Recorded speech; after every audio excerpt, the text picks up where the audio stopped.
aquela edição especial com o meu nome, vocês também já sabem quem sou, Videocast, Videolog, ou quiseres basta luzes, câmaras e ação. E hoje o meu convidado é o macumbeiro, ali da zona do Porto, aquilo não é bem Porto, é na parte ao lado do Porto, mas ele já vai explicar melhor isso do que eu, e ele é o Atílio Coelho. Atílio, como é que estás, meu querido? Como é que é, Elsa? Dias que não te afetava, mas afetaram o estúdio. Não, do modo... só que cheguei aqui e a energia começou a dar cabo de software.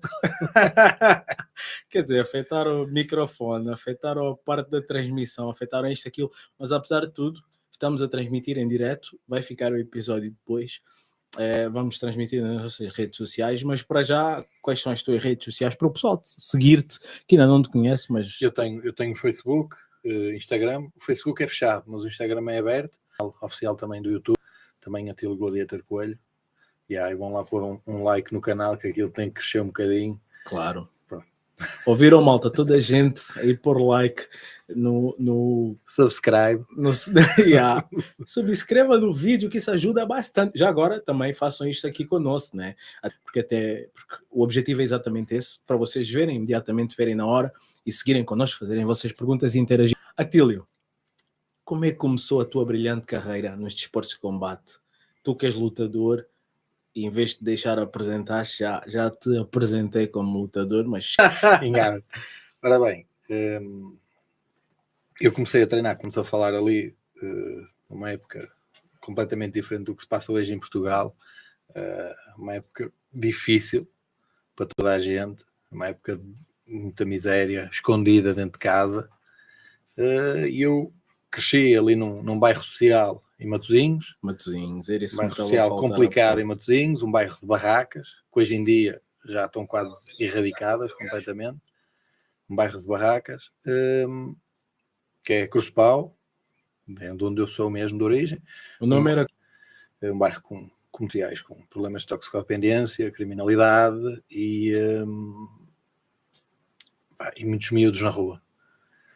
E houve ali uma fase da minha vida que eu fiquei um bocado ali sozinho, porque os meus pais trabalhavam fora, eu fiquei ali um bocado sozinho, só com a presença do meu falecido avô, do angolano, que a gente brinca muito, estava lá comigo em casa, mas já havia uma diferença de idade muito grande, e eu já era ali um projetozinho de crime. Depois ali com 15 anos, as coisas começaram a correr mal, portanto as coisas começaram a ficar sérias, eu comecei a perceber que estávamos todos, portanto havia ali toda uma geração que estava ali a entrar por caminhos que não deveria entrar, e eu um bocado inconscientemente comecei a procurar o tipo de caminhos. Não fui a um café às páginas amarelas, andei a folhear as páginas amarelas, é verdade. Andei a folhear as páginas amarelas e encontrei lá um ginásio relativamente perto de casa, uns 20 minutos a pé, 15, pronto. Fui lá a ver o ginásio, conheci o ginásio, não tinha dinheiro para pagar aquilo, mas fui lá conhecer o ginásio, foi onde vi pela primeira vez o meu primeiro treinador. Que é o José António Silva, que foi campeão da Europa de full contacto. Entretanto, esse ginásio fechou, faliu, e eu não tinha como pagar o ginásio, mas eu sentia a necessidade de sair do meio envolvente onde estava inserido, porque aquilo assustou-me, porque eu também tive ali umas situações complicadas, eu meti-me ali numas situações complicadas, levei umas tareias graves também, percebi que a criminalidade estava a ficar grave e tu metes numa confusão. Normalmente um primo, um irmão que te vem ajudar, não é? Eu não tinha ninguém. Eu ia chamar quem? A mim. Eu tinha que me chamar a mim. Yeah. Então essa começou-me a elevar o pensamento. Eu tenho mesmo que fazer qualquer coisa para sair daqui. Fui trabalhar durante um verão inteiro para a construção civil, como ajudante e não sei o que era, e ganhei umas guitas e paguei um ano de ginásio. Paguei logo um ano de ginásio e fui treinar depois para outro ginásio que ficava mais ou menos 1h30 a pé de casa, onde estava lá esse mestre a dar aulas. Fui para lá treinar, comecei a treinar com 15 anos e depois praticamente comecei a viver no ginásio. Ia para lá de manhã. Obrigado, puseste o dinheiro todo. Em casa não tem ninguém. Não. o ambiente também não era fixe, sabes?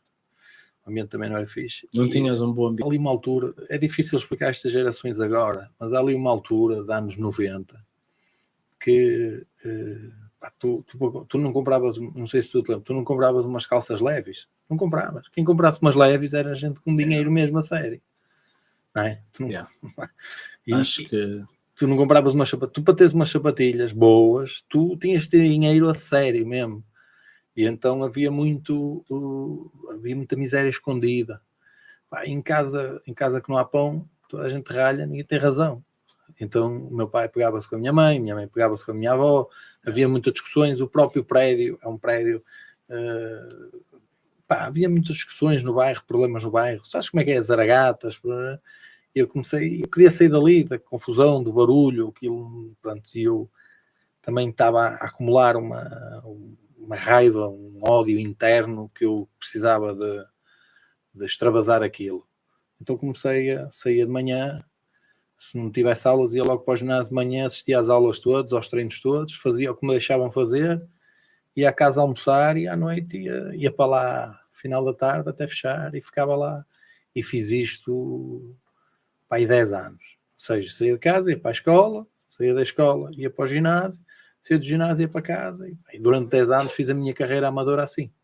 E sentiste que o facto de estás lá sempre no ginásio, ou melhor, o facto de ter sido problemas e a começares uma carreira com muita... Primeiro, portanto, o facto de eu estar aqui a dizer que teve uma carreira amadora de 10 anos... Mas eu tive uma carreira amadora de 10 anos em que eu competi em várias plataformas de esportes de combate. Portanto, eu fiz kickboxing, eu comecei no light kickboxing, depois comecei a fazer full contact, porque na altura não havia low kick, o que é chamado agora low kick, era o full contact, só se falava de full contact. Comecei a fazer full contact, a KO, depois comecei a fazer o low kick a KO, depois comecei a fazer boxe, fiz boxe também muito tempo.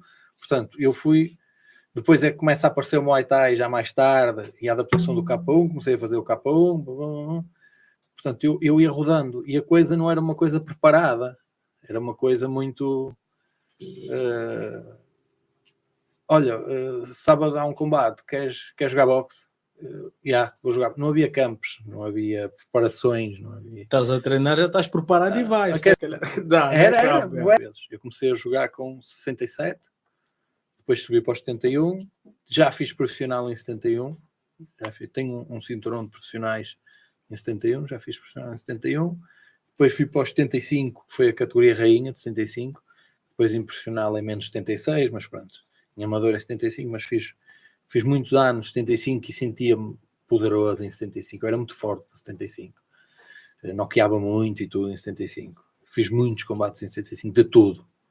Em 75, 76 quilos fiz. Joguei MMA, jiu-jitsu. E conseguias-te manter ali perto ou tinhas dificuldade de baixar de peso? Eu tinha que cortar peso. Sempre tive que cortar peso. Sim, normal, mas era com dificuldade ou fazias bem? A verdade, Elsa, na verdade mesmo. Eu até aos 30 anos tirava o peso bem. Dos 30 para cima parece que o corpo começou a... Foi. Eu até aos 30 tirava o peso bem, na boa, fácil. Dos 30 para cima o metabolismo começa mesmo a mudar. Começou mesmo a mudar. Depois houve um crescimento de massa muscular. A massa muscular realmente começou a desenvolver, etc. Pesada. Pronto, depois subi para os menos 80. Ainda fiz boas performances internacionais. Inglaterra, França. Estive nos Estados Unidos também uma temporada grande. Ainda lutei lá e... mas lutei MMA e eu tinha uma base de chão horrível, eu não percebia nada de chão. A tua base era o striking, não é? A minha base era o striking a vida toda, portanto eu tinha um chão de um faixa negra, de um faixa branca, não é? Do faixa preta, sem saber. Eu tinha um chão de um faixa branca, era a minha boa equipe, troquei porrada, bem, mas a partir do o gajo por alto, porque eu não sabia, simplesmente. Tu chegaste a entrar num TAF ou estavas para entrar num TAF? Eu tentei entrar, fui lá para os tryouts. Lembras que havia os tryouts? O pessoal inscrevia-se. Era super giro. Pronto, o pessoal inscrevia-se e era lá, tinha lá uma cena na porta de um casino para o pessoal se inscrever. E eu fui, mexi lá as costas. Feito maluco, né? Claro. Então. Fui para lá sozinho, mexi lá as costas, e inscrevi-me e não sei o quê, mas depois houve lá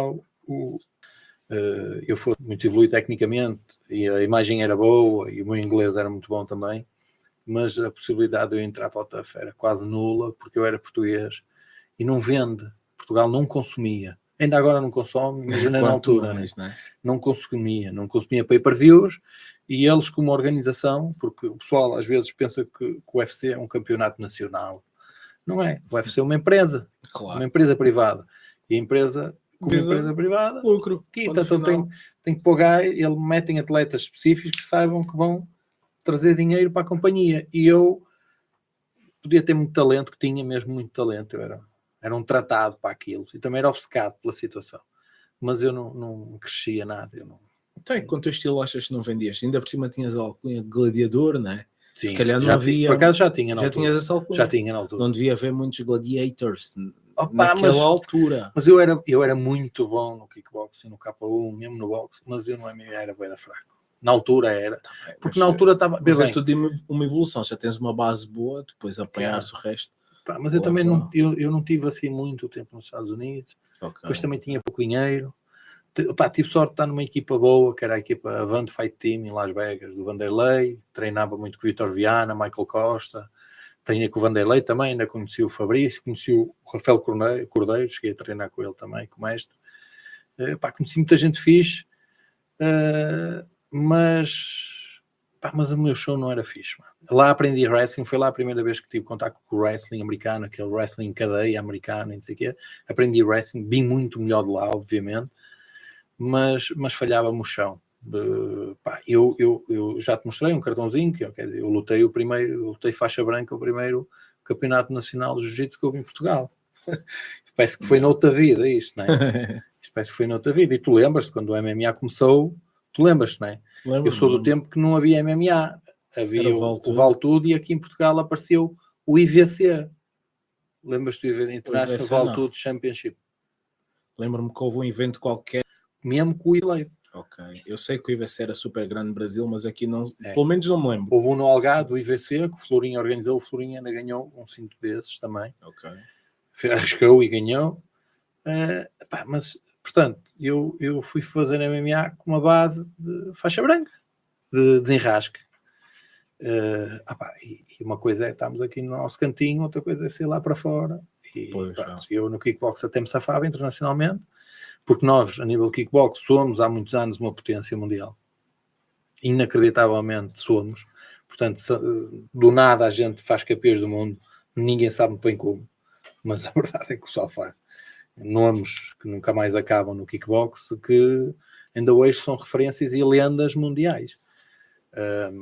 Eu lembro-me uma vez estava, já não sei se era em Paris ou em Madrid, não tenho certeza. E passei por uma papelaria e os gajos estavam a vender DVDs do K1 Max, e na capa do DVD tinha o Zé Reis. E eu fiquei, olha o Zé aqui. E em Portugal, ninguém conhecia o Zé. Ninguém conhecia o Zé Reis. Que ele foi campeão do K1, mas aqui de Portugal, não é? Não foi? Sim, não foi? Foi o Zé Reis, não é? O K1 Max depois fazia edições por todo o mundo, etc., para levar para o Japão, as eliminatórias. Mas ele depois entrou, eu acho que ele entrou para o Infusion.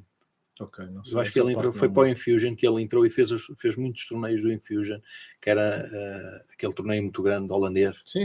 Pronto. Que existe até hoje. Sim, que existe até hoje, mas na altura tinha era muito maior. E temos nomes que nunca mais acabam nos esportes de combate, no kickbox, que são verdadeiras lendas, que infelizmente o Calado até esteve aqui e falou, eu não entendo como é que lá fora conhecem o pessoal e aqui ninguém nos conhece.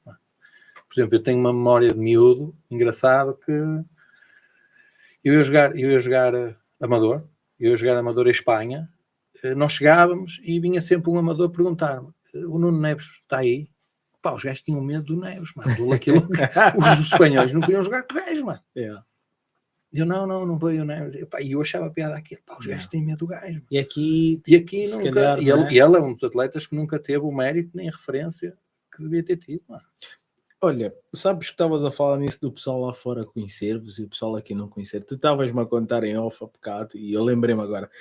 Conta lá aquela história que estavas tu e o cachorro e o pessoal que não, ou o cachorro ou uma bifana, ou sei lá, Opa, vocês dois com títulos internacionais, não é? assim, isso é daquelas probabilidades. Já estás a puxar a conversa, tu queres confusão. Não, só quero saber essa parte, não conto o pormenor, pelo amor o de Deus. episódio é assim. O episódio é assim. Eu vinha muitas vezes para Lisboa e o Ricardo ia muitas vezes para o Porto, e passar fins de semana, sair, treinar.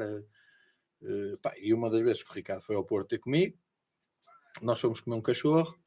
Portanto, estávamos a falar de 2 campeões em títulos, não é? Um campeão da Europa e um campeão do mundo, e veio um grupo de indivíduos para nos assaltar.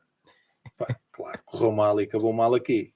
Aquilo acabou mal, né? Foi quase uma história. Mas qual é a probabilidade? É tal coisa.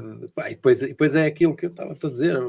Eu estava mesmo aborrecido com a situação, mesmo chateado com aquilo, e o Ricardo a brincar, a rir-se imenso com aquilo e a achar piada aquilo, aquela maneira airosa que ele tem de levar o problema grave, mas ele leva aquilo a brincar. Pronto, e aquilo foi muito falado, porque aquilo acabou por ficar quase um meme na altura, porque isso nunca aconteceria, não é? Pois não, mesmo eles conheciam-nos a cara. Yeah. Eu lembro-me, olha, eu estive em França e vi e dos bairros apoiam os putos com talento, dão dinheiro, mesmo os que têm uma conduta menos virtuosa na vida e conseguem fazer dinheiro pelas vias de muito sacrifício e muito suor, que a eles diz respeito, eles investem nos putos. Eu sei. E não é o contrário, não desrespeitam os putos. Dizem, olha, já que eu não tive essa oportunidade, tu vais ter. E os putos crescem, e mesmo no meio dos bandidos, no meio do pessoal menos virtuoso, são conhecidos. Quanto mais no meio das pessoas que têm poder e capacidade económica. Porquê que isso não acontece em Portugal? Tu que és super antigo, tens alguma... Eu tenho esperança, eu vivo o sonho e já apresentei vários projetos públicos, nomeadamente camarários, etc., autárquicos. Eu vivo a esperança. Para já, como tenho um mestrado nesta área, tenho uma pós-graduação nestas áreas também, portanto, eu vivo o sonho de colocar Portugal no mapa, ou de fazer parte de um projeto que coloque Portugal no mapa. Se calhar estou a fazer aqui interferência. Não. Eu vivo o sonho de colocar Portugal no mapa, mas no mapa a sério. Nós sermos uma referência de produção de atletas, mas de atletas que possam viver do desporto. Porquê? Porque eu já fui a tantos sítios e estive lá fora e eles não são melhores que nós. E tu sabes, eles não são melhores que nós. Pois não? Não, de maneira nenhuma. Nem têm o talento latino que nós temos. Não têm. O que eles têm é infraestruturas, pessoas que investem na carreira deles e dinheiro. E depois entram para as organizações. Não é? Para nós, um atleta nosso, para entrar para o UFC é uma festa, é um milagre. Os americanos nem ligam a isso, porque eles entram sempre. É uma porrada de americanos e mexicanos a entrar e tudo. Portanto, Portugal só vê futebol à frente. Futebol. Sim, mas a culpa não é nossa também. Eu pergunto sempre isso, porque eu não consegui perceber a fórmula, mas eu tenho a convicção que nós somos... nós lutadores. Nós lutadores? Indiretamente, porque primeiro é que o lutador não tem que saber mais do que lutar. Esta nova onda de o lutador tem que saber vender, o lutador tem que... Isto são os agentes a tirar o rabo a seringa. O agente é que tem que vender o lutador. Acabou. Sim. Se tu és outro, só dar esse exemplo. Mas o lutador tem que apoiar o desporto. Tens uma academia que abre numa terça-feira, numa quarta-feira, e metade das pessoas que amam o desporto, e às vezes até lutadores federados e com luta marcada não vão treinar porque está a dar o futebol. Da luta, ou do próprio lutador que devia ser o primeiro a estar lá e a dizer eu tenho orgulho na camisola que viste. É cultural e nós temos que ir mudando isto lentamente. Tu, por exemplo, isto que está aqui a acontecer, tem que acontecer mais. Foi aquilo que eu estava-te a dizer. Não, é para mim, é para ti. É preciso que isto aconteça, é preciso que alguém acredite. Deixa só dizer, põe na geral, por favor. Cedo, e veio para aqui gravar. Fiz o convite há algum tempo, eu disse ia organizar a vida e cá estaria. Saiu de manhã cedo, chegou aqui, não há problema, estou aqui, estamos a contribuir para isso. Chegamos aqui depois de solucionarmos e começamos a gravar esta hora. E isto que estás a dizer faz sentido. É para nós, Elcio. É para nós. Mas pouca gente tem essa postura. Por exemplo, que tu tens. Eu às vezes mando mensagem, eu falo muito com o Trindade, gosto muito do miúdo. Foi daqueles miúdos que eu acreditei logo nele. Eu também conheço o treinador dele, o Pilhas, gosto de miúdo. E eu sou fã quem trabalha. Eu não sou fã do fanfarrão, nem do fala barato, nem do gajo que está com os cordões de ouro, ou com as joias, ou do Conor McGregor da vida. Não é nada disso. Eu sou fã de quem trabalha. Eu sou fã de quem gosta de sonhar, quem acredita no sonho. Quem acorda todos os dias e vai atrás. Por isso é que eu fico... Por isso é que eu salto do sofá, por exemplo, quando vi a Jack a noquear. Opá, eu estou a ver... Eles estão todos a seguir o que eu fiz, mano. Eles têm um bocadinho do meu sonho também. Isto tudo faz parte de mim. Mas depois há culturalmente, a nível de verbas, futebol, ponto final. E depois institucionalmente há alguns problemas, como eu estava a falar, universitários, por exemplo. Eu tenho mestrado, portanto fui formado. As regras do hóquei em patins, as regras do hóquei em campo, do badminton e uma porrada de coisas que não servem na televisão, um bar qualquer. E ele olha e não sabe ver se é kickbox, se é MMA ou se é Muay Thai. Isto faz sentido. Então, e eu aqui há uns tempos tive uma conversa que acabou por não resultar, porque o empresário, as pessoas que investem, não reconhecem quanto é que podem ganhar com estes... nem na própria infraestrutura. Na própria infraestrutura de ginásio, de montagem, desprezam isto completamente. E há uma tabela da Forbes. Sobre a luta, não. Sobre a luta, não. Não, uma tabela da Forbes que tem quais são as organizações que dão mais dinheiro. Estamos a falar de bilhões. Qual é as organizações que dão mais dinheiro? E eu, por exemplo, eu pensei que fosse a FIFA, por exemplo. Não, a FIFA está em terceiro ou quarto. A NFL está acima da FIFA, a NBA está acima da FIFA e número 1, o NFC. O NFC é a organização desportiva que mais fatura no mundo. O NFC. E depois tem para aí em quinto, ou não me lembro, se dá para puxar no Google, tem o UFC. Portanto, aí o pessoal anda tolo com o futebol, mas é porque a porta ainda não abriu aqui em Portugal. Quando abrir, o pessoal vai dizer, afinal, ainda somos um bocado incultos a nível de esportes de combate, combates, não sei. E não havia aquela perspectiva do pessoal olhar para nós e achar que éramos todos vândalos, todos criminosos, sim, claro que sim, todos problemáticos, pessoas que não sabiam conversar. Sim, claro que sim, claro que sim. E... Olha, vem primeiro porque ali o pós-25 de Abril, há ali um período de 75, 80 e tais, um bocado anárquico. As forças de segurança não estavam bem organizadas e não sei o que mais. Então as pessoas começaram a fazer contratação de segurança privada. Quem é que fazia a segurança privada? Indivíduos ligados aos esportes de combate, porque eram os indivíduos que sabiam desenrascar-se fisicamente. Pronto, então os esportes de combate começaram a ser associados às seguranças, nas portas dos bares, das discotecas, dos restaurantes, por causa de um bocado o exagero da liberdade, há uma anarquia. Sim. E depois, nos anos seguintes, a 75, há uma reorganização de tudo, das forças de segurança, de tudo, dos parlamentos, das finanças, há uma reorganização de tudo. E, portanto, vivia-se ali um bocado insegurança, determinados indivíduos começaram a ter liberdades a mais e então começaram-se a recrutar, principalmente os pugilistas na altura. Sim, porque houve uma altura que os pugilistas estavam no auge, houve uma época dourada do boxe, depois foi todo o kickbox e full contact e tudo mais, até começar a reinar a época de jiu-jitsu. E hoje reina a época do MMA, mas já não há conflitos na rua. Já há muito tempo. E quando eu digo, é de forma generalizada. Em alguns locais haverá e haverá sempre, um outro, a noite, não é? Puxa sempre. Mas já não representam os esportes de combate. Eu vou deixar aqui assim uma pergunta no ar, por exemplo. Vê se esta manchete faz algum sentido. Jogador de xadrez assalta casal de velhinhos. Faz sentido isto? Não. Não faz, não. Pugilista assalta casal de velhinhos. Dá-nos telejornais todos. Mas o desporto não faz dele. Sim. É? Ou o jogador de handball rouba. Isto não faz bem, sentido. Atílio, mas vamos concordar que se o jogador de xadrez der um soco numa pessoa não causa tantos estragos como o pugilista, claro não é? Sim, então é mais grave o pugilista dar socos. Ou dar um soco numa pessoa. Mas espera aí, mas o crime não é igual? Não, tu tens o crime em si... Seu doutor, o crime é agressão e ponto. A agressão é agressão para mas tu tens a parte da censurabilidade, que é a parte da culpa. Agora estás a ser Provavelmente- advogado e quando tu começas a ser advogado. Não, o crime é igual e pronto. Não, Não, então, passa à frente. o que eu queria dizer com isso tudo, não, o que eu queria dizer com isso tudo é que nos esportes de combate de uma forma geral, o que eu mais gosto é exatamente isso, é teres alguém que é do bairro e está no mesmo ambiente, no Sim. mesmo regime, com o mesmo suor e sente o mesmo sabor naquela hora e meia, 2 horas, que o gajo mais rico do mundo. Yeah, yeah. Eles são iguais. Isso é das cenas que Não mais... há nada, não há desporto nenhum no mundo que consiga fazer isso. Pois não.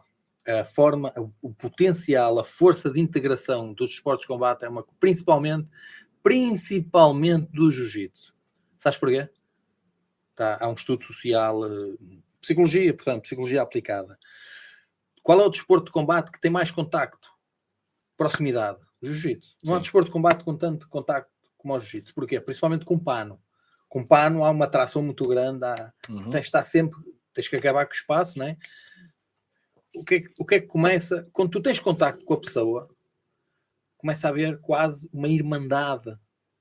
Aquela pessoa deixa de ser um desconhecido e começa a fazer parte dos teus contactos, dos teus afetos. Conversas, passar técnicas, o gajo passa-te uma dica. E então, todas essas barreiras de crenças que foram... Tu és preto, eu sou branco, o outro é amarelo, o outro é rico, o outro é pobre, o outro é de Cascais, o outro é não sei onde. Isso acaba tudo. Acaba tudo. E isso é mais alto no jiu-jitsu, por acaso. Mas é em todos os esportes de combate. E eu, até aos 20 anos, uma das coisas que realmente me atraía e ajudava-me a ultrapassar uma série de situações de inferioridade, de ser de onde era, de ter sofrido bastante discriminação, porque hoje em dia, por exemplo, eu vejo alguns casos... as pessoas confundem hoje em dia racismo com discriminação. Há muitos casos que é só discriminação, mais nada. Não tem nada a ver com cores, nem com nacionalidades, nem nada. É discriminação. E a discriminação não tem nada a ver de onde é que tu és. Eu senti-me muitas vezes discriminado por ser de uma classe baixa. Não ter acessos a determinadas coisas, não poder estar em determinados sítios ou estar em determinados sítios e olha, discriminação. Não tem nada a ver de ser amarelo. E hoje em dia confunde-se muito. Não sei se concordas comigo. Mas Concordo. E depois a bandeira do racismo é levantada para tudo e não tem a ver com racismo. Mas depois, até aos meus 20 anos, eu dava-me um gozo do caraças isso, porque depois de entrar lá para dentro, principalmente nos treinos de competição, treinos de seleção, aquilo tudo, estava-me a cagar. Se o gajo era amarelo, se era rico, se era preto, se era amarelo, não queria saber, mano. Depois de entrar ali, a fruta começa, ali é que se vê os homens. Ali é que tu vês mesmo se o gajo é valente, se não é. E depois não interessa muito bem quem ganha. O gajo chega ao balneário, está tudo bem, mano. É quase uma coisa ancestral da humanidade, não sei muito bem porquê. Sim, a luta liga. A luta cola. Essa é a parte mais bonita no fim disso tudo. É que num sparring duro acaba-se com um respeito muito grande. E imagina numa luta, então. Numa luta, quase sempre, em 99% dos casos, eles abraçam-se. Sim. Podem fazer o trash talk que for. 99% dos casos abraçam-se.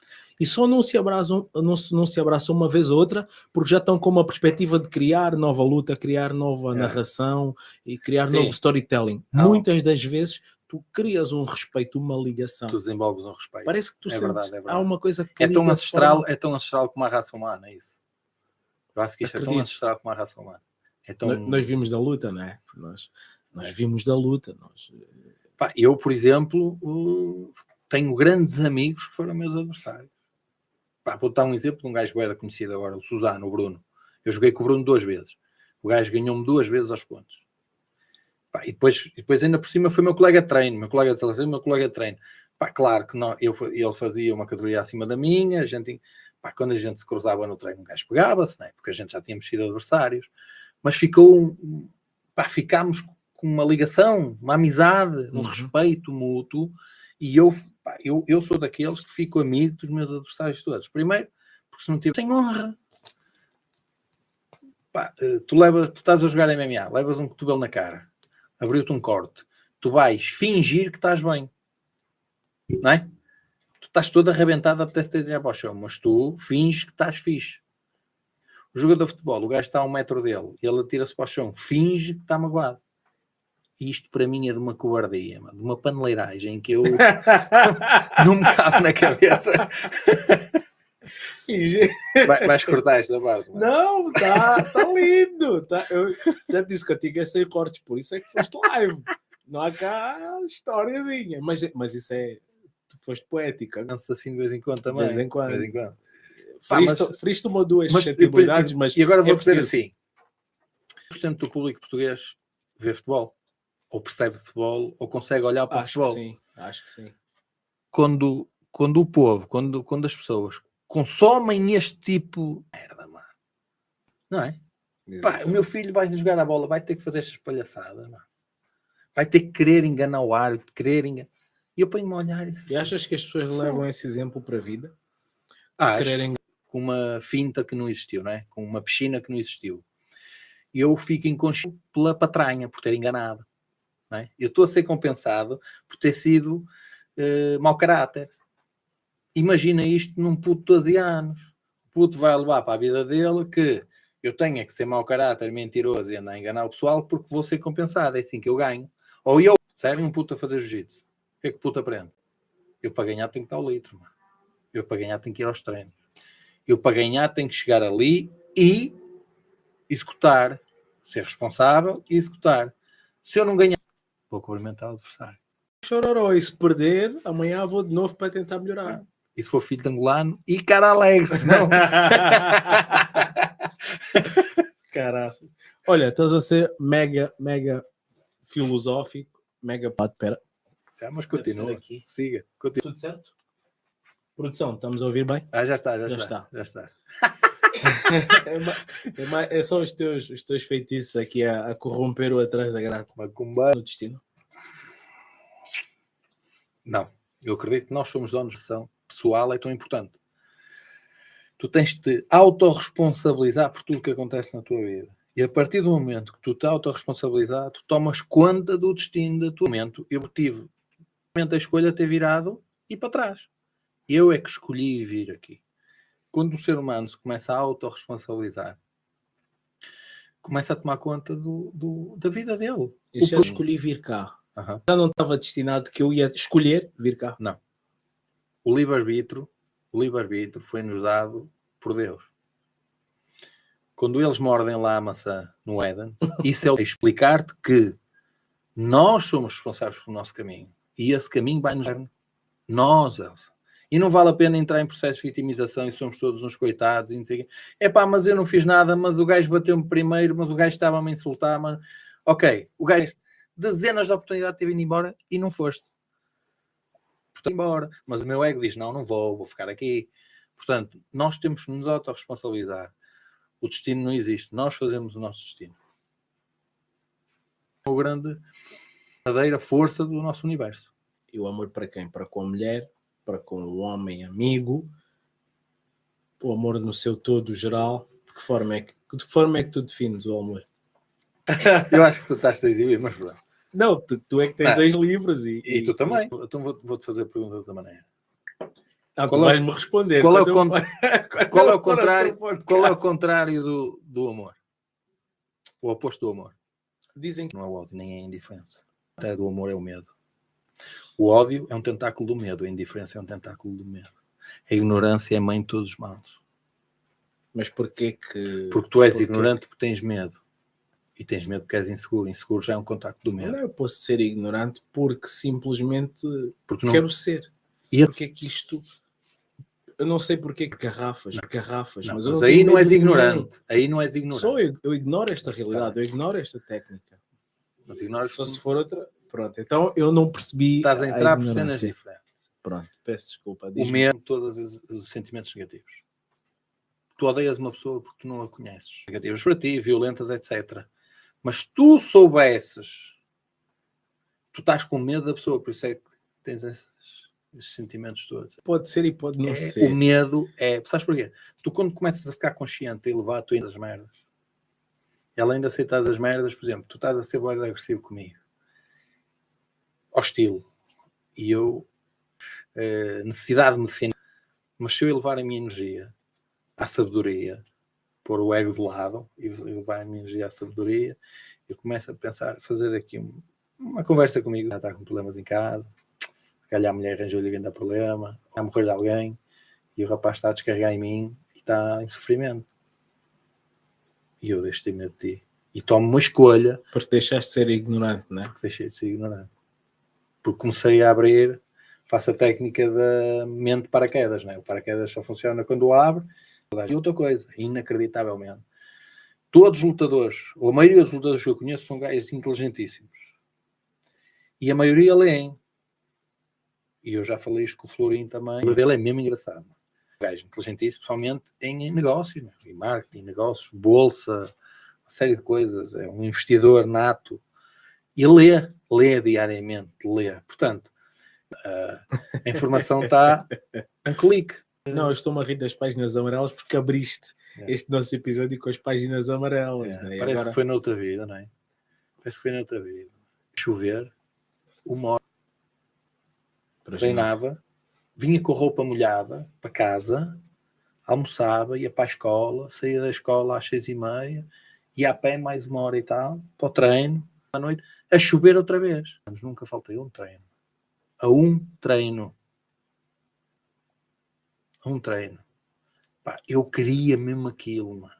E aquilo era difícil, era aquilo. E para além de ser difícil e não sabias como é que se chegava. Hoje toda a gente conhece o caminho, não é? Na altura tu não conhecias. A informação está isso. Se calhar estavas a treinar 10 anos e dizias, bom... Opa, eu tinha o António Mesquita, que era o primeiro campeão mundial da UACO, treinava connosco, tinha o António Rajanal, já o tinha visto, umas coisas. Pá, conhecia o meu treinador, o José António, que foi campeão da Europa também de full contact.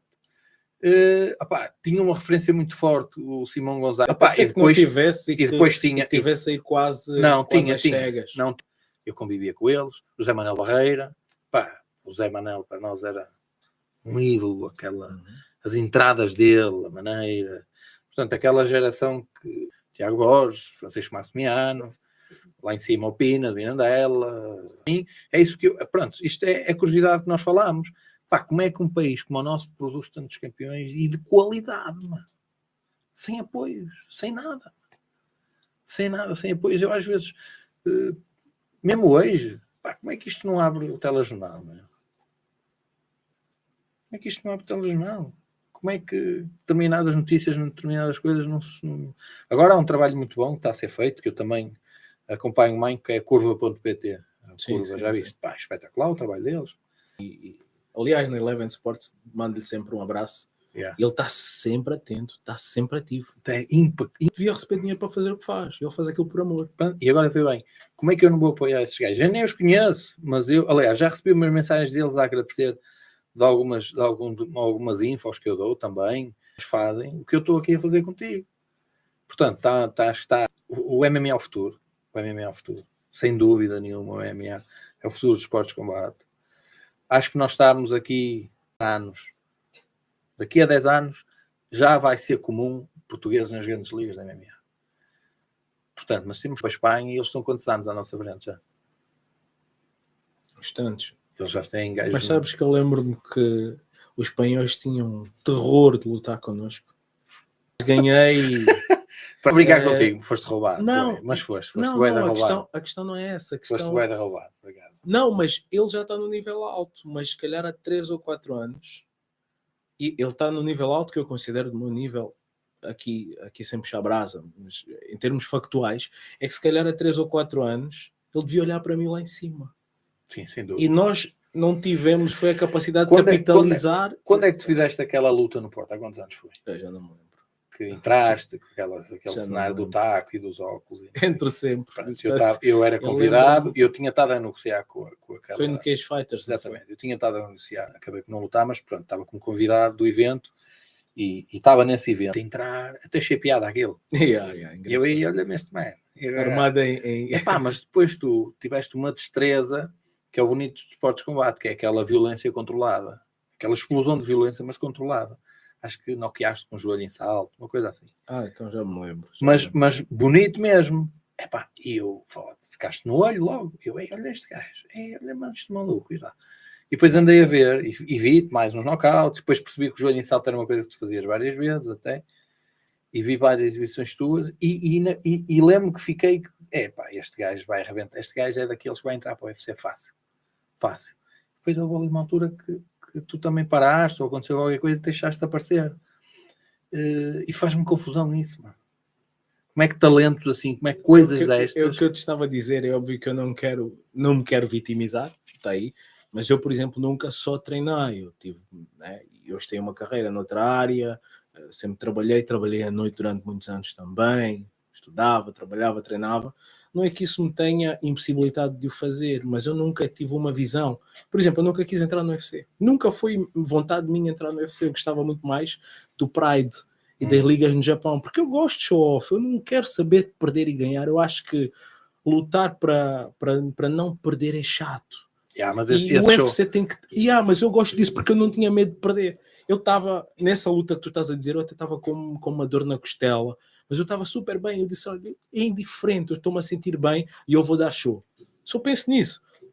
Por isso é que eu passei a fazer um monte de coisas desse género, porque efetivamente acredito que o espetáculo está aí. E acho que as pessoas pagam bilhete para ver isso, estás a ver?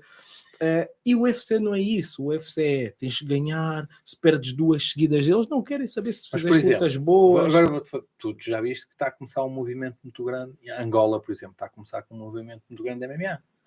Há pelo menos uma massa de apoio muito grande. Já há uns anos está a fazer isso. Há uma massa de apoio. Sim. E eles, por exemplo, eles têm... tu sabes que eu não diferencio Portugal, Angola, pela minha família e tudo, mas eu dou valor ao nacionalismo dos gajos, mano. O orgulho nos atletas deles. Um atleta toda a gente conhece o gajo, mano. Toda a gente fala do gajo, mano.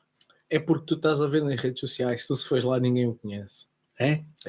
Tens aquele grupo dos lutadores que o conhecem, mas fora disso não conhecem. Se fores andar na rua, fores falar com a pessoa normal na rua, fulano. Eventualmente se tiver aparecido na televisão, mas fora isso, aquele apoio que se precisa, porque o apoio quando estás lá em cima é fácil. Isto caraças, claro, quem é que precisa disso? Claro tu precisas de apoio quando tens 15 mil euros por mês, com patrocínios claro, e tudo mais. O que é que te interessa se o Elson partilhou a fotografia do Atílio? Há uma cena gira que a gente falou aqui há um bocado, aquela fábula, aquela brincadeira que eu fiz dos caranguejos. Isso é real, mano, e é triste. Diz para as pessoas saberem. Pronto, estão 2 imigrantes em França, portugueses. Estão 2 imigrantes portugueses em França a pescar, em frente ao rio. E um deles está a tirar caranguejolas, santolas, para dentro de um balde. E à medida que o balde vai enchendo, os caranguejos começam a fugir, a sair do balde, né? E o outro diz-lhe, amigo, então não tapas o balde, os caranguejos vão fugir. E ele continua a pescar tranquilo. Não é preciso. Estes caranguejos são portugueses. Quando um está a fugir, o outro puxa-o para baixo. Isto... Um gajo brinca, mas isto é verdade, mano. Por exemplo, tu vês nos russos, entra um russo, o russo que entrava à porta para os outros entrar todos. Já viste isso? Lembras-te que o Khabib, quando lutou com... Levou a equipa toda. Para além de levar a equipa toda, quando ele faz aquele salto e vai contra o McGregor e contra a equipa técnica, suspenderam os colegas de Khabib. E acho que o colega dele, que agora é campeão, também estava suspenso. E o Khabib disse, sou campeão, não luto mais. A briga começou comigo. Se vocês não me suspendem os meus colegas que entraram para bater no McGregor, quando o McGregor agrediu-os também, agrediu-me no autocarro e tudo mais, então eu não luto mais. Isso é uma atitude bonita. E tu vês isto nos brasileiros também. O brasileiro entra, abre a porta para a equipa dele, para os colegas de equipa, e eu às vezes ponho-me a pensar isto, será que isto é um karma português? Será que tem a ver com a história do Viriato? Sabes que o Viriato foi morto... Foi envenenado, não é? Acho que foi uma facada nas costas. Pelas costas, pelo menos, mas... Pelo general dele que se vendeu aos romanos, não é? Mas sabes que é assim, e depois nós todos falamos português, mas os brasileiros aí sabem-se, porque também foram colonizados pelos portugueses e acabam por não levar com esse karma. A não ser que também... Mas é assim, mas sabes que essa história do Viriato é mais cá para baixo, sabes? É uma cena, pronto, é ali de Viseu, mas não interessa, é aquilo que é... A tribo do Viriato, como é que é? Os lusitanos. Os lusitanos. Era aqui no sul, não era no norte. Mas Portugal não estava formada, não estava consolidada, não é? Sabes que Dom Afonso Henriques, do Porto para cima nós somos celtas. Não, somos celtas, somos. O Porto para cima é celtas. E do Porto para baixo era tudo árabes, muçulmanos. Em todo Portugal, claro, mas depois consolidou-se, não é? E há misturas, tu já não consegues hoje fazer a distinção do norte para o sul, embora... Tu não consegues. Claro que não. Como é que hoje fazes? Tu só até estás no Porto e tens mistura com angolanos, como é que fazes essa distinção? Então, já estás numa era globalizada, já não e foi morar para o Porto. Já não consegues mas meu pai até é raça branca, não tem nada a ver angolano, mas... Sim, mas o que eu te quero dizer com isso... Mas tu vês um nascido no Porto a falar e tu vês que ele é do Porto, ponto final. Obrigado, então. E tu vês que ele é do Porto em tudo, tu vês que ele é do Porto em tudo. A maneira de falar, a maneira como ele mexe as mãos, a maneira como ele se mexe na rua é diferente do pessoal de Lisboa. Sim, mas o que eu te estou a dizer em termos genéticos, em termos de comportamento coletivo, não consegues distinguir. E independentemente de tu dizeres mais os Vs como Bs, tens a cultura portuguesa. Sim. Independentemente disso. E tens um tão traço homogéneo assim, não é tão coletivo assim. Claro que não Nós é. Mais fechados, o norte é mais fechado. Tens os teus regionalismos. O norte é mais fechado e tem crenças que vocês não têm. Naturalmente, são os tais regionalismos e tudo mais, mas tu tens uma coisa comum, que é muito grande, que vai para além da bandeira, é o comportamento de coletividade. O tal português dos Camarões, conta esta história dos Camarões, eles não disseram caranguejos, não disseste se eram do Porto ou se eram do Algarve. É um português. Está bem. Então, Nós temos coisas maravilhosas como povo, coisas espetaculares como povo. Por exemplo, a alegria que o brasileiro tem é nossa. Mano. A simplicidade que o angolano tem é nossa. Aquela coisa, aquela matreirice. Não sei, se calhar tu transmitiste isso e eles desenvolveram de outra forma. Eles, nós, que eu sou angolano. Sim, mas eu não vejo isso, mano. Nós temos coisas maravilhosas. Por exemplo, a adaptabilidade que o português tem. Sim. É inacreditável.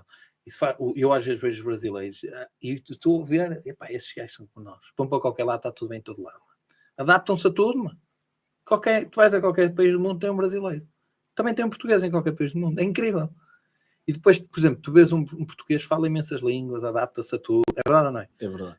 E eles têm isso de nós. Portanto, nós andamos por muitos sítios, deixamos coisas más, claro, mas também deixamos muita coisa... Isto são características isso é irremediavelmente verdade. Muita coisa boa. Mas sabes, a única coisa que eu acho que toda a lusofonia devia ter mais orgulho? A própria língua. Sim. E isso é riqueza, isso é cultura. E todos íamos ganhar com isso, todos. Porque, por exemplo, nós estamos aqui a conversar, tu publicas nas tuas páginas, eu publico nas minhas, atrás da grade, no que for. Tu tens os teus livros, tu vendes os teus livros. Sem dúvida. As pessoas, se consumirem mais português, vão consumir mais cultura portuguesa. Nós falámos um bocado toda a de um lusofonia. problema, que eu fui ali ao shopping comprar um livro e o livro não havia porque era uma edição brasileira, não há em Portugal. E é um livro escrito em português, mas não há em Portugal. Por exemplo. E o que é que eu te disse logo? Os brasileiros nisto dos livros são top. E são, não é? Mas é o que nós estávamos a falar, eles são 200 e tal milhões, são muitos mais, não é? Nós talvez o nosso problema seja mas tu achas também, que por exemplo, tu achas que esse argumento é o mesmo argumento, por isso é que eles consomem tanto MMA e nós não? Eventualmente. Não, primeiro porque eles apaixonaram-se muito mais pelo vale tudo. Eles que inventaram aquilo. Quase isso. Há quem diga que já existia esse confronto quase da globalidade das artes marciais, que o próprio Bruce Lee já falava em tudo. Ele não o desenvolvia, mas já falava de um sistema de luta em toda a área, em tudo que fosse possível. Mas efetivamente foram eles que deram esse passo tão grande para a humanidade do MMA, que chamaram Vale Tudo. Aliás, o nome Vale Tudo o MMA foram os americanos que pegaram e disseram: peraí, isto é lindo, vamos agora ganhar dinheiro. Vamos meter regras e comercializar. Vamos ganhar dinheiro, porque podia-se fazer regras com Vale Tudo a mesma. Eu lembro-me das primeiras abordagens de Vale Tudo, era Vale Tudo, mas com regras, ou Vale Tudo, mas não é bem assim, Vale Tudo, quase tudo. Dava até para fazer alguns trocadilhos interessantes. Depois do nada começou a MMA. Dessas bengalas linguísticas, tu adoro a língua portuguesa.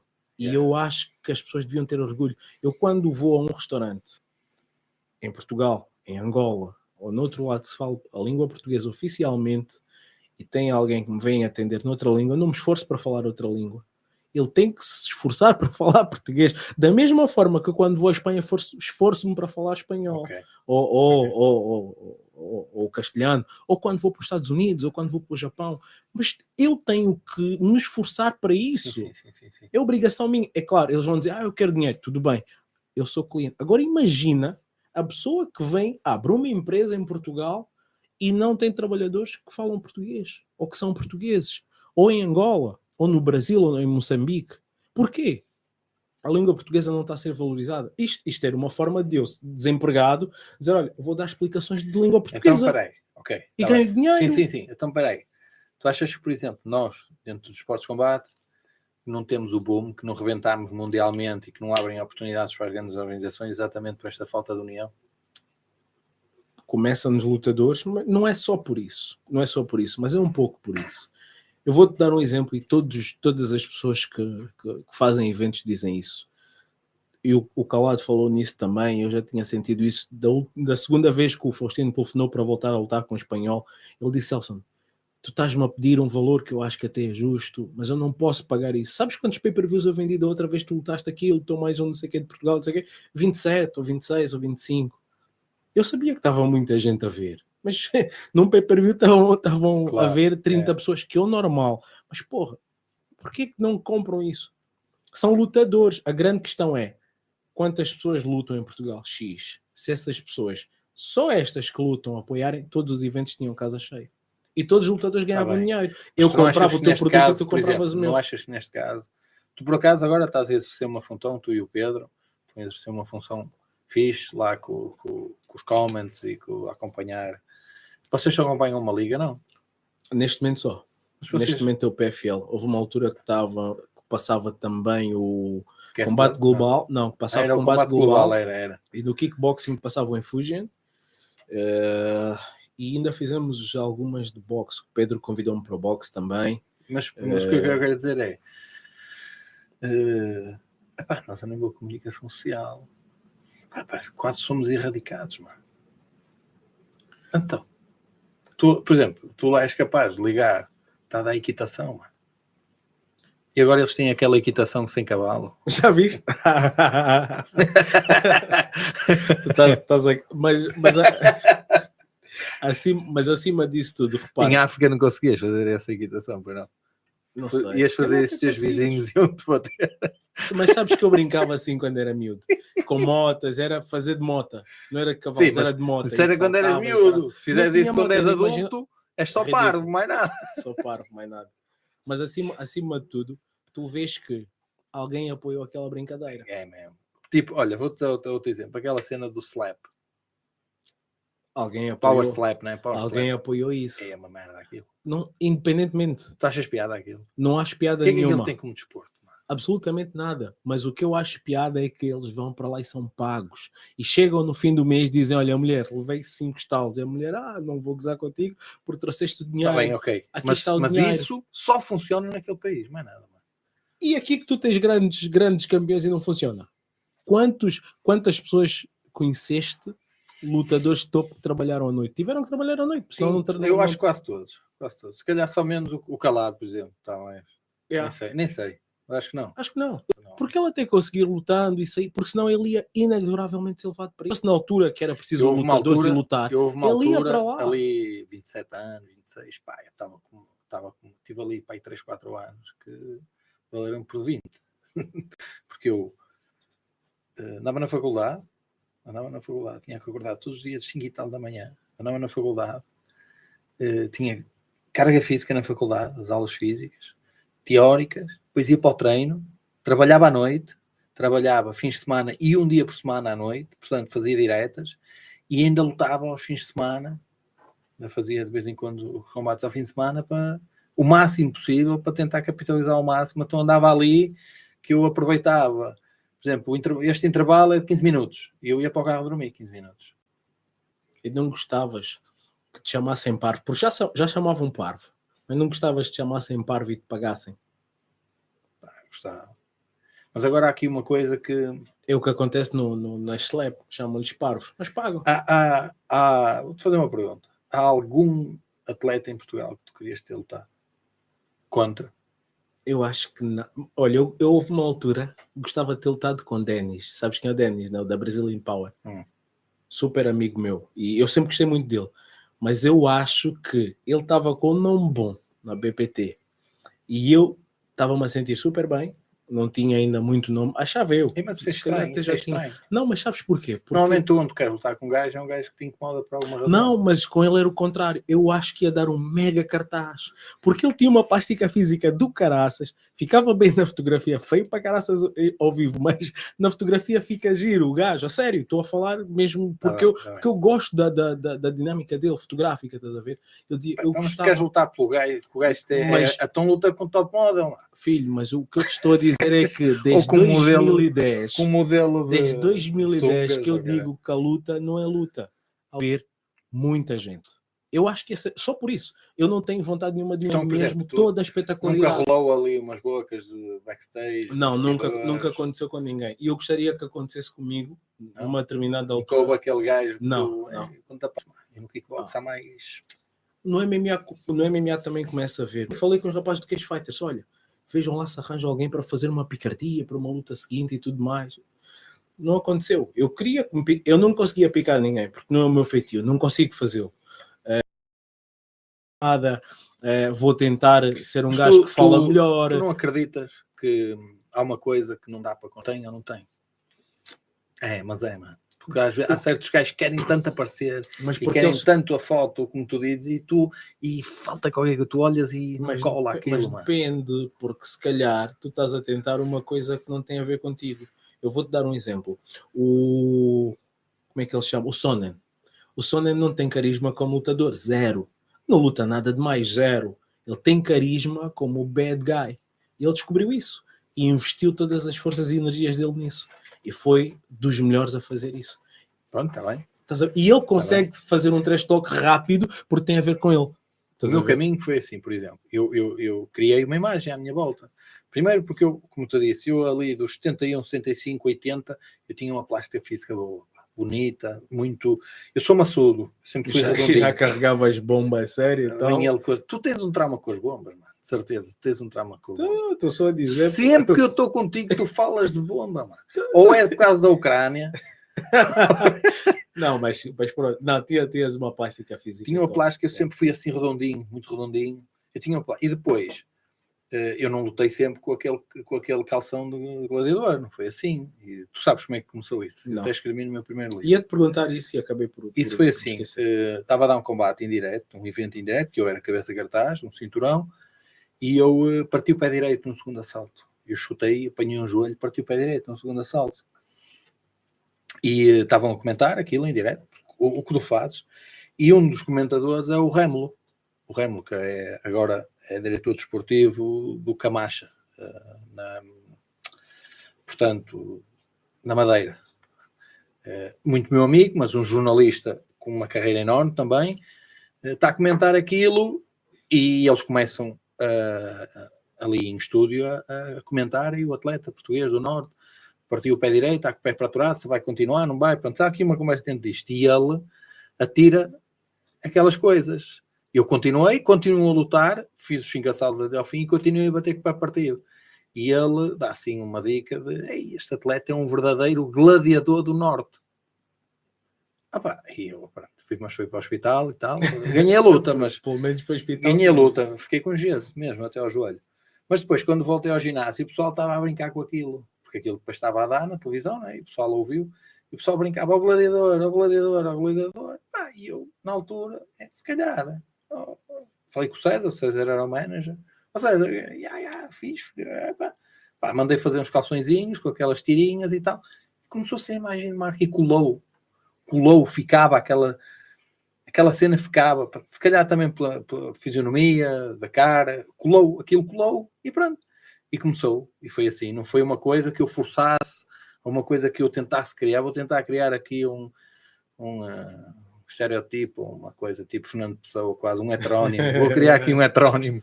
Não, foi uma cena que colou, saiu. Mas estás a ver que respondes àquilo que perguntaste.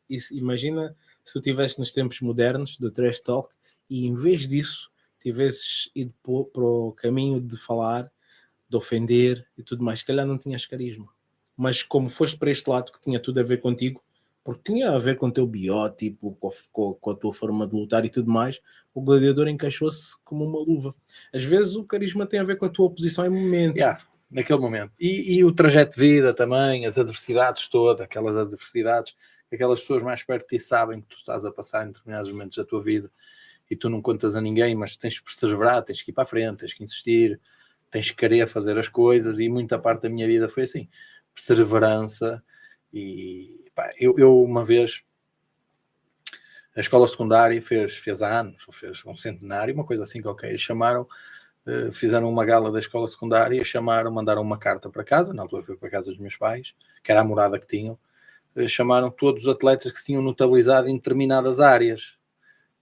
Pá, eu fui lá, sentei-me num anfiteatro, estavam a chamar uma série de pessoas ao palco, pá, tinha lá gajos que estavam a trabalhar na NASA nos Estados Unidos, outros base da científica, depois tinha cena de biologia, pessoas que tinham feito estudos de biologia, portanto havia toda ali uma espécie de várias personalidades que se tinham destacado em várias áreas, e para meu espanto chamam-me a mim ao palco, que eu tinha-me destacado na área desportiva.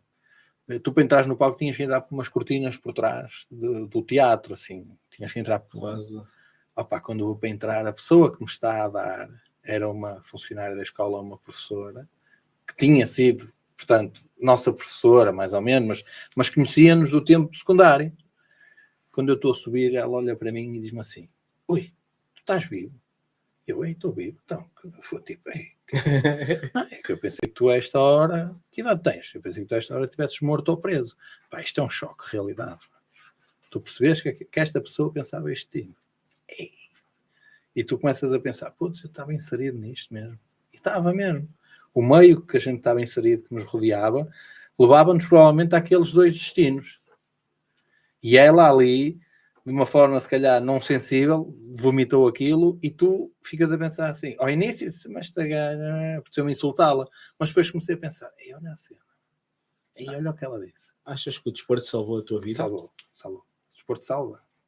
Todo o desporto salva vidas. Nem que seja o miúdo que tenha problemas em casa, se começar a jogar à bola, encontra nos amigos da bola uma coisa que não tem em casa, nem que seja paz. Se calhar não tem paz em casa, tem paz no balneário, ou jogar à bola, não sei o desporto salva vidas. O desporto salva vidas completamente. E a mim, então, o desporto abriu umas portas todas, não é? E eu... a primeira luta internacional que eu fiz foi com 16 anos, em Vigo. Eu lembro-me quando passei a fronteira, e não é agora, não estamos a falar agora, que é fronteiras abertas, estamos a falar na altura, quando passei a fronteira, cheguei àquela rotunda de Vigo, assim, mais central, e comecei a ver os prédios, e eu para mim entrei numa... Estava a entrar numa... Um miúdo que vem de um bairro, né? Temos que pôr isso tudo, né? Que só conhecia aquelas paredes e aquelas bielas, e comecei a entrar ali e senti-me no topo do mundo. E o mundo, em vez de ser assim, começou a ser assim. Começou a ser aberto, e eu comecei a pensar, pois, mas isto é fixe. Então, portanto, eu comecei a lutar, nem pensava em cachés ou em dinheiro, não sei o quê. Eu só de pensar que ia ficar a dormir e pagavam-me comida, já estava fixe. Porque eu queria era viajar. E não há nada que te faça evoluir mais como ser humano do que viajar. Viajar, entras em contato com outras culturas, outras pessoas, informação que tu não tens acesso, e aquilo começa-te mesmo a fazer crescer.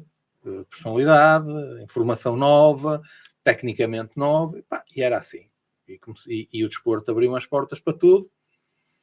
E outra coisa que me incomoda muito nos miúdos e nestas gerações que eu vejo agora é a minha carreira amadora não era só vitórias, não é? Isso não acontece, isso é de maluco, sabe? Isso não acontece.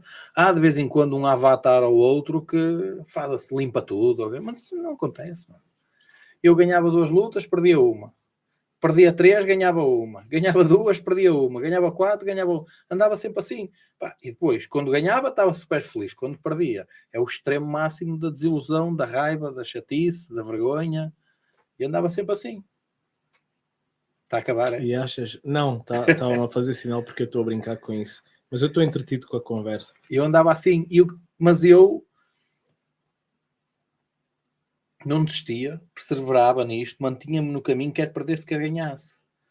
E eu vejo um puto que nunca lutou, vai lutar a primeira vez, a coisa não corre bem, pratica há 2 meses ou 3, vai fazer uma brincadeira a primeira vez, perdeu, faz uma birra e entra aqui num conflito existencial, culpa toda a gente. Falando em treinadores, achas que os atletas deviam ser fiéis aos seus treinadores sempre? Epá, eu vou pôr isto desta forma, assim.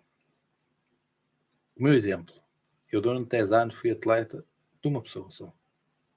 A dada altura, a coisa não estava a correr bem, e ele disse-me a mim que não tinha condições para me passar, ou que não estava interessado, portanto, não estava interessado em ter um atleta profissional porque dava muito trabalho.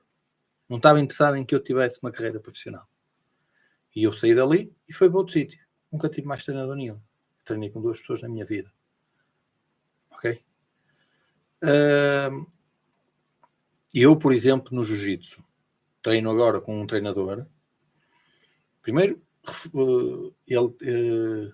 consigo visualizar nele características minhas. Retidão, educação e competência, que é uma coisa difícil já para nós, é reconhecer competência nos gajos. A parte deles não tem a competência verdadeira que dizem que têm.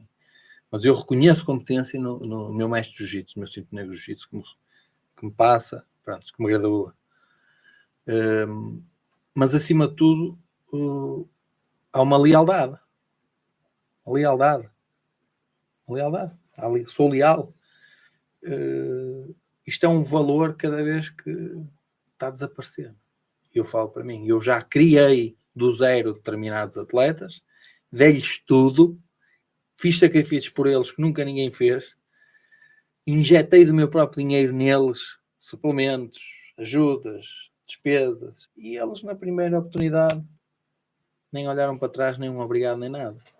E dói como se fosse uma mulher a abandonar-te? Eu vou dizer o que dissemos para as mulheres não se sentirem mal, dói como se fosse o fim de uma relação? Epá, é um fim de uma relação, obviamente, mas é acima de tudo uma traição ética. Eu não posso mostrar essa ingratidão à pessoa que fez por mim o que nunca ninguém fez por ele. E se ela tiver paga a mensalidade sempre?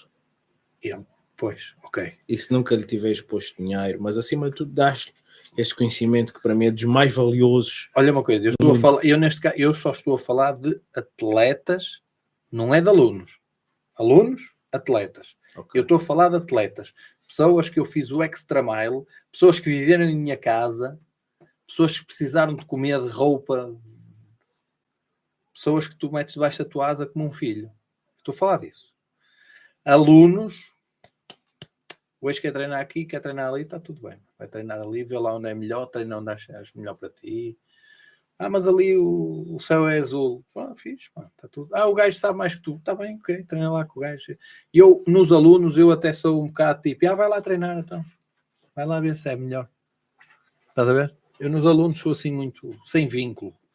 Por exemplo, há muito aquelas academias que não podes treinar com essa t-shirt aí. Esse kimono é deste. Estou-me a cagar. Treina como tu quiseres. Estejas equipado. Esse kimono é de outra equipa. Está fixe, mano. Está mal. Essa t-shirt é de outra equipa. Ou esse patch é de outra equipa. Está tudo. Treina como tu quiseres. Está tudo bem. Não há stress nenhum. Estás em paz, relaxado. Respeito pessoal. Sejas educado aqui dentro. Está tudo bem. Dás o litro. Até se calhar queres te inserir na equipa. Está tudo. Agora, a partir do momento que tu começas a ser... Eu já não sou teu professor, sou teu mestre, teu coach mesmo.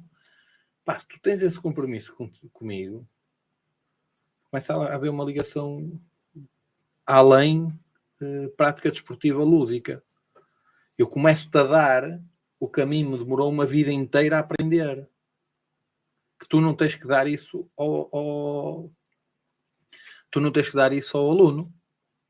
Não é? Tu ao aluno não dás conversa, como é que vais fazer antes da luta, como é que não vais, não dás o coaching antes da luta, a gerência de sentimentos, tu não ensinas um aluno a segurar jogo, tu ensinas um aluno a segurar jogo por causa de um ponto, não ensinas, tu ensinas um aluno a fazer uma posição para amarrar o jogo, para ganhar isto, para ganhar aquilo, tu ensinas esta, portanto há uma série de investimento teu pessoal e emocional naquela pessoa, e aquela pessoa tem uma oportunidade, ou na primeira curva sacode e eu acho isto uma deslealdade. Pá, e eu realmente, eu só treinei com 2 pessoas. Pá, não, qual é a tua... Antes usavam o termo creonte. Eu que te ia perguntar a seguir. Se faz sentido esse termo creonte para ti. Ou seja, a pessoa que sai, independentemente do motivo, porque às vezes podem sair para procurar melhor. Imagina, eu tenho muito a ver com os motivos e pá, não sei, cada situação é uma situação, mas por exemplo, tenho muitos alunos meus que ainda hoje são grandes amigos meus. Ó mestre, olha, pá, agora dá-me mais jeito de treinar ali, mais perto do trabalho, estou a treinar com aquele mestre, assim, fixe, então gosta, está fixe, gosta, olha, dá-lhe um abraço, está tudo, não se stress. Mesmo atletas meus vieram falar comigo, olha, vou tomar esta decisão, dá-me mais jeito de treinar ali, ou vou tomar esta decisão por causa disto, argumentam, dão-me uma satisfação, há uma hombridade, há uma honra, tudo bem. Agora, aquele gajo que tu estás a injetar, usou a tua plataforma de contactos, usou a tua plataforma de connects, usou-te como degrau, que tu despejaste nele, esperançoso, e o gajo de um momento para o outro desaparece, não te diz nada. E tu, quando sabes, o gajo está naquela equipa. E quem está a colher os frutos de tudo que tu construíste é o outro indivíduo, que só chegou lá e pegou na maçã. Construíste a árvore, regaste a árvore, adubaste a árvore, esperaste as estações, conversaste com a árvore e ele chegou lá e só tirou a maçã. Tu não achas que isto é desleal? Eu vou-te fazer a pergunta que fizeram ao Putin. Está na moda. Eras capaz de perdoar uma traição? Ou se perdoas uma traição?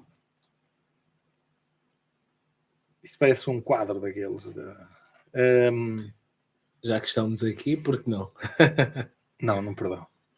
Independentemente do motivo ou independentemente se eu me sentir verdadeiramente traído, não perdoo.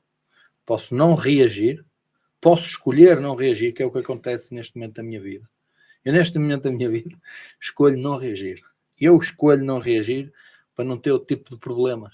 Eu escolho não reagir, mas não perdoo. O que eu faço é, eu guardo aqui neste bolso da camisa, encostadinho ao coração, guardadinho, ok? Está tudo, está aqui. Não, mas não consigo perdoar. Se for de mau caráter, baixo nível, não consigo. Não consigo porque eu não sou capaz de fazer essas merdas. Eu espero das outras pessoas exatamente o que eu dou. Pá, mas hoje em dia vale tudo. Pronto. Vale tudo no sentido de... para não chegar, seja do MMA, né? Vale tudo. Pôr um pé em cima deste, um pé em cima deste, um pé em cima deste, para chegar ali. Quer dizer, tu agora vais curtir o estrelato e o dinheiro e não sei quem, não sei o que mais, e as pessoas que estiveram atrás de ti a empurrar-te para lá chegares não interessam para nada. Isto é uma deslealdade do caraças. Não achas? Acho. Que também já sentiste isso? Não, eu gostava de saber a tua opinião. Eu acho que a tua opinião era... Não, é mesmo para as pessoas saberem o que o Atílio pensa, o que o Gladiador pensa. As pessoas sabem. As pessoas que convivem contigo. Eu sou um bocado moda antiga, achas? Isto é um bocado a moda antiga, não? Não, a moda antiga seria... Está a treinar comigo, independentemente de qualquer coisa, não pode ir por outra equipa. Se for por outra equipa, se voltar, não sei quantos. Não, tu justificaste, tens um raciocínio que pode não ser pensado por algumas pessoas, pode existir o reverso da medalha, um monte de conversas que pode existir sobre isso, mas o teu raciocínio foi-te levar a essa conclusão, não é? Portanto, está tudo certo. De forma geral, alunos e equipas e pets e equipamentos, está tudo bem. É uma pessoa, eu acho... Tu quando, eu quero o melhor para ti, mas se estiveres fixe, também não me interessa nada, estás a treinar comigo se não estás fixe, se não gostas, se estás a sentir mal, se não te identificas com a equipa, eu não quero que estejas ali também não quero que estejas ali. Agora, acontece muitas vezes, é outra cena entre treinadores. O treinador vai abordar o aluno e diz, o teu mestre não presta, anda a treinar comigo, ou arranja uma difamaçãozita para dizer mal do outro. Eu de vez em quando ouço isto, tem pessoal que até vem fazer umas queixinhas destas merdas. E o pessoal vem-me fazer umas queixinhas disso e não sei mais. E às vezes, supostos mestres que eu nem lhes reconheço grande competência ou que não tiveram uma carreira que nunca se notabilizaram em nada, não é aqueles gajos que eu reconheço automaticamente competência, não é? Fazem essa, às vezes ouço o pessoal a conversar essas merdas. Eu, quando é comigo, até cago um bocado nestas merdas. Está bem, deixa eu dizer o que ele quer. Está bem. Senão vou ter de dar trabalho a ti depois. Lá vais tu vestido. Que eu muito agradeço. Mas não ligo muito, acho que é melhor. Pá. É o que eu te digo. O meu sonho, eu tenho um sonho e eu acredito que nós temos todo o potencial para colocar atletas nos grandes palcos, para fazer de Portugal uma potência. Neste momento, como tu vês, o jiu-jitsu que mais cresce no mundo, o jiu-jitsu é o desporto que mais cresce no mundo. A maior parte dos países já começaram a perceber que o jiu-jitsu infantil é uma ferramenta brutal, pedagógica, enorme. Aliás, os Emirados investiram milhões, mas também eles têm muito ouro. Muito ouro não, muito petróleo, ouro negro. Investiram milhões no jiu-jitsu. Sim. E já há alguns anos, e estão a colher frutos e estão super satisfeitos. Pois está, porque teu filho fica na escola, à tarde tem jiu-jitsu, tem mais uma ou duas áreas, mas é curricular. Tu tiraste a advocacia, não é? Direito. Sim. Mas tu aprendeste mais lições de vida no tatame do que na universidade. Não tenhas dúvidas, isso é um facto. Tu no tatame vês o bom caráter e o mau caráter. Como diz o brasileiro, onde o bebê chora e a mãe não vê. Tu ali vês o fortão a amarelar e vês o levezinho a agarrar-se à bronca e a ficar casca grossa, treino após treino, após treino, após treino, a ficar duro, caráter, honrado, e é o primeiro educado a chegar. Há uma formação de caráter dentro dos esportes de combate, nomeadamente do jiu-jitsu e por exemplo, o pessoal pergunta-me a mim muito, mas eu treino jiu-jitsu todos os dias. Treino jiu-jitsu todos os dias. E o pessoal pergunta, mas porquê é que tu treinas jiu-jitsu todos os dias? Porque é para mim, mano. Faz-me bem a cabeça. O jiu-jitsu é avançado não só socialmente, mas intelectualmente. Faz-me bem. E eu gosto, ok, o no-gi é uma coisa fixe, mas o no-gi, o pano, eu gosto mais do pano. Porque tu no pano tens que... Tu no pano, verdadeiro, no pano é que tu vês o conhecimento mesmo. No jiu-jitsu, de apanhas um gajo um bocado forte, fisicamente, fortezinho, o gajo causa-te ali problemas porque é bruto. O jiu-jitsu não. Portanto, o pano não. Tu no kimono amarras o jogo e a posição, não pesas bem e ele vira a posição. O triângulo está bem encaixado, qualquer não está bem encaixado. Portanto, o pano é mais detalhado. Exatamente. E eu já vi tudo. Já vi mauzões da noite a chegar ao tatame e nunca mais aparecem. E tiros e bombas e facadas e chegam ali e nunca mais aparecem. Levaram 3 amassos e não aparecem mais. E vês aquele puto que sofre bullying todos os dias na escola e treina um dia, e 2, e 3, e 4, e ao fim do mês está perfeitamente integrado, já anda direito, já brinca com o pessoal, e passado 3 meses vai competir e ganha uma luta, e ganha 2 e tal, e passado um ano tu olhas para aquele miúdo e está um ser humano maduro, cresceu, e faz-me bem aquilo, faz-me bem esta interação toda a mim. Para mim é uma terapia, porque eu, se não treinar e se não sentir aquele sentimento de dever cumprido, chego à cama, também tenho dificuldade em dormir, estou com energia a mais, não consigo adormecer fácil. Eu tenho que sentir aquela coisa de dever cumprido que fiz bem. E depois o jiu-jitsu, tu ao longo da idade dá para manter o jiu-jitsu mais do que o strike. O strike, por exemplo, eu faço sparring. Outro dia fiz 10 assaltos de boxe. Sparring, 10 assaltos duros. Fiz bem o sparring. Matreiro e tal, né? Dar umas voltas e coisa. Fiz bem o sparring. No dia a seguir, os tendões dos cotovelos, meter gelo nos tendões dos cotovelos. Aqui, todos inflamados. Os tendões daqueles inflamados, joelhos inflamados. O strike é mais bruto, é mais destrutivo para o corpo. Tu no jiu-jitsu controlas mais. Dá para controlar mais, dá para segurar mais, dá para usar mais a cabeça. É a minha opinião. Se calhar há pessoas que... Não, faz sentido. Sabes que as coisas que me impressionaram é que quando eu comecei a treinar jiu-jitsu, eu via muitas pessoas com alguma idade de treinar. E não via isso no striking. Eu comecei no striking também. E no striking não. O pessoal geralmente encerrava a carreira, bons atletas, e depois pouco ou nada treinavam. Iam correr, quando corressem, iam fazer outra... Mas aquele desporto em si não fazia. E depois tem uma coisa. que eu, por acaso, o Calado até pode falar mais disso. Chegas a um determinado nível de strike, tu aprendes um detalhe ao outro, mas pouco mais. O strike tem muito a ver com ritmos, capacidade física, ritmos, timings de entrada, respiratórios, explosivo, força explosiva. A partir do momento que tu perdes a força explosiva, aquela força rápida, o teu timing, a maneira de jogar nunca mais é a mesma. É o que os especialistas dizem, perder a pancada. Quando perdem a pedrada, há ali uma idade que tu perdes a pancada. Nunca mais, não perdes a pancada. Tens a força do corpo na mesma, mas não tens aquela força explosiva que te foi característica durante a vida toda. Eu sei que tu estás longe disso, tu tens 18 anos, ainda tens muito para andar. Tu pareces as gajas, mano, mentes de cuidado e mentes com o peso. Mano. Eu não me entendo nada. Tu mentes da idade, mentes... Não, eu sou a pessoa mais sincera que existe no mundo. Já nem sei nem aqui, eu perdi-me. Estavas a dizer que o striking tinha... Quando Tu a perdes partir o do punch... momento de perderes, e depois é assim, tu striking, tu evoluís, fazes uma técnica, umas merdas ou outras, mas chegas ali a um teto, mais ou menos. O jiu-jitsu não, mano. O jiu-jitsu, tu estás sempre... Uma posição perfeitamente clássica, tu fazes de uma maneira, eu faço de outra. Eu adapto um jeitinho, tu adaptas a outra. Mas o striking também tem um pouco isso, né? Mas pronto, não tem tanto. Não tem tanto. Não tem tanto. Tu no jiu-jitsu sentes que aquilo não tem fim. À medida que vais graduando, cada vez cresce, aprendes mais. Por exemplo, eu estou agora, o meu trabalho agora, o meu objetivo é ser faixa negra de jiu-jitsu. Faço-me bem, faço jiu-jitsu há 16 anos. Has de lá chegar. Mas eu também. Pronto, o pessoal não me queria graduar, pronto, está bem. Eu tenho 3 graus, já nem sei, dentro da castanha, já não sei. Mas eu treino muito, eu gosto daquilo, eu treino porque eu gosto. Obviamente. Se tu nem sabes os graus que tens na faixa, não mereces ser graduado. Acho que tenho 3, Fala com esse teu professor para dizer, tenho 3. Tem que voltar para a roxa. Ele é da minha equipa, está comigo. Voltas para a roxa.